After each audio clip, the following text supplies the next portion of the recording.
DPPRD Sosialisasi Perwali nomor 24 tahun 2022 kepada pelaku usaha.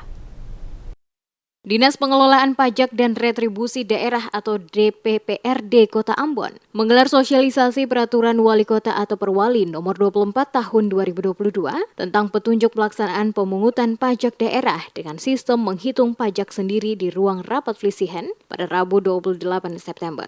Sosialisasi ini disasarkan kepada para pelaku usaha yakni pemilik hotel, pemilik restoran, pemilik tempat hiburan, dan penyelenggaraan tempat parkir yang beroperasi di Kota Ambon. Kepala DPPRD Kota, Rolex De Vretes mengungkapkan, perwali ini dititik beratkan pada penekanan sanksi apabila pelaku usaha lalai dan acuh terhadap aturan yang telah dituangkan di dalam perwali. Selanjutnya, melalui perwali ini, diharapkan semua pelaku usaha dapat taat terhadap aturan. Salah satunya yakni pengoperasian tapping box yang telah dipasangkan, sehingga DPPRD dapat merekam. Apabila ada pelanggaran yang terjadi, maka pihaknya akan memberikan tahapan teguran pada para pelaku usaha, bahkan sampai dengan pencabutan izin usaha. Pemberlakuan perwali terhitung sejak disosialisasikan dan akan diupayakan agar seluruh pelaku usaha di kota ini akan diorganisir agar tidak terjadi tembang pilih. Ketua Tim Koordinasi Supervisi Pencegahan atau Korsubgah KPK RI Wilayah 5, Dian Ali, yang juga hadir sebagai salah satu narasumber, memberi apresiasi kegiatan sosialisasi dimaksud sebagai upaya pencegahan korupsi khususnya di wilayah Pemkot Ambon.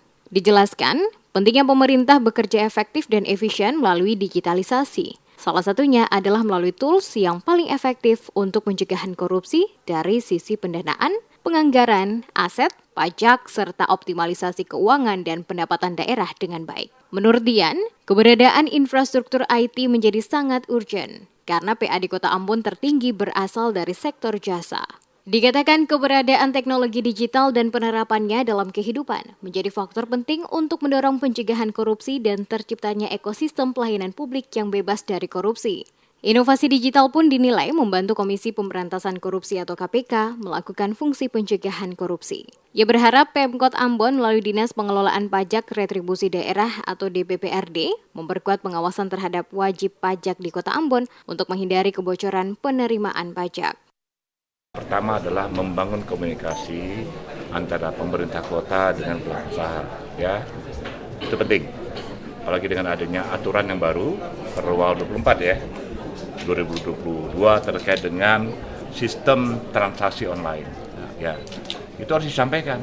Karena kalau tidak nanti ya karena pelaku usahanya tidak tahu nanti diberikan sanksi kan tidak baik.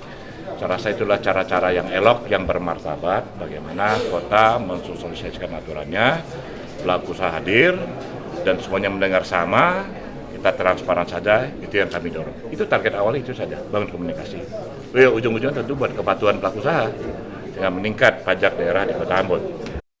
Ketua Perhimpunan Hotel dan Restoran Indonesia atau PHRI Maluku, Teni Barlola mengatakan, PHRI Maluku akan mendorong pelaku usaha mendukung upaya pemerintah Kota Ambon dalam hal ini pembayaran pajak. Namun yang terpenting adalah keberadaan government spending atau expenditure untuk mendorong kegiatan investasi, konsumsi, dan fiskal daerah atau nasional. Apalagi Kota Ambon sudah termasuk salah satu kota smart city di Maluku. Diakui adanya perbedaan penagihan pajak secara manual. Jika dulunya membutuhkan waktu yang cukup lama, dengan sistem pembayaran pajak berbasis digitalisasi yang diterapkan Pemkot Ambon, semakin mempersingkat semua urusan pelayanan terutama pelayanan perpajakan. Kita mau adalah bagaimana pemerintah ini melakukan government spending ya.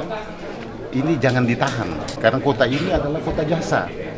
Oleh karena itu, semua jasa, semua industri jasa ini harus digerakkan. Nah, kota ini harus memulai, kota ini harus mendorong government spending itu kepada semua pelaku usaha, sehingga ujung-ujungnya adalah sumbangan PAD atau pemberian PAD dari masing-masing pelaku usaha itu bisa berjalan dengan baik.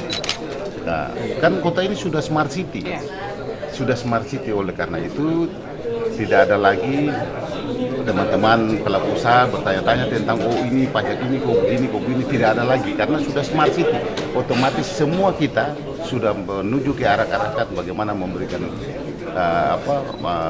memberikan pajak dan retribusi ini dengan baik kepada Diketahui KPK memberikan beberapa catatan yang menjadi perhatian instansi teknis. Salah satunya perlu pengawasan dari instansi teknis terkait termasuk kejujuran dari wajib pajak.